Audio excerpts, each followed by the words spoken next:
Program. Let's go live to Melbourne. Joining me is Liberal member for Casey, Aaron Violi.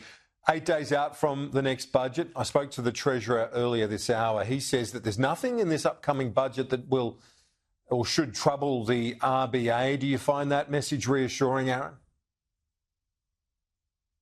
With you again, I don't think any message we get from the Treasurer at the moment is reassuring. One day he's talking about the fight for inflation. The next day he's talking about the need for driving economic growth. We've seen the poor policy decisions of the future made in Australia.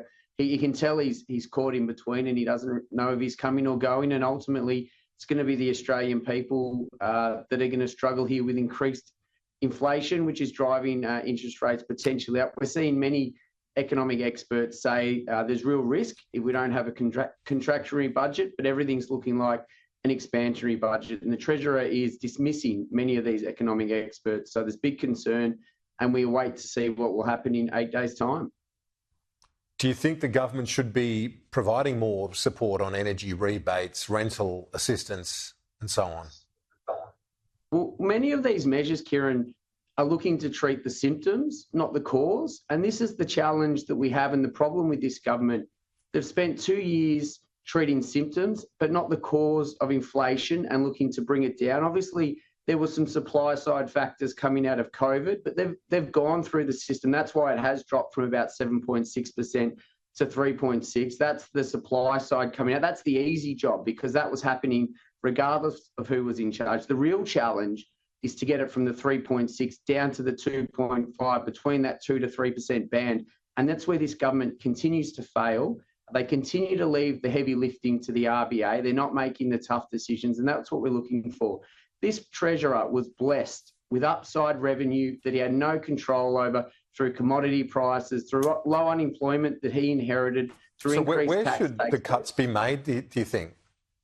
Well, I mean, $450 million gifted to the US company PSIQuantum. That's a great start. So there's a lot of opportunities in this budget. About $40 million this government is spending on advertising to sell the stage 3 tax cuts, which are $15 a week from the 1st of July. There's another $40 million that they could be saving that serves no purpose to help the Australian people other than push their political narrative. So there's roughly 500 million, sorry, Kieran, I found there off the top of my head. So there is savings to be made, but they're pushing their own political agenda at the cost of the Australian people.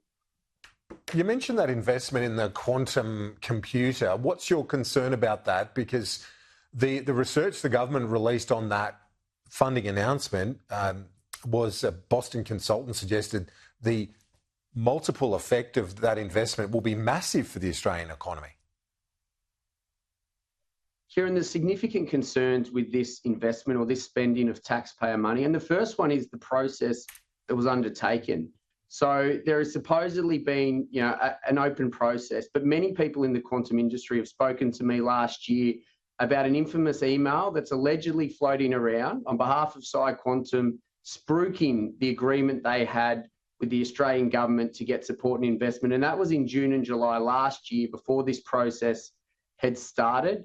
Many people know in the industry are concerned about that process.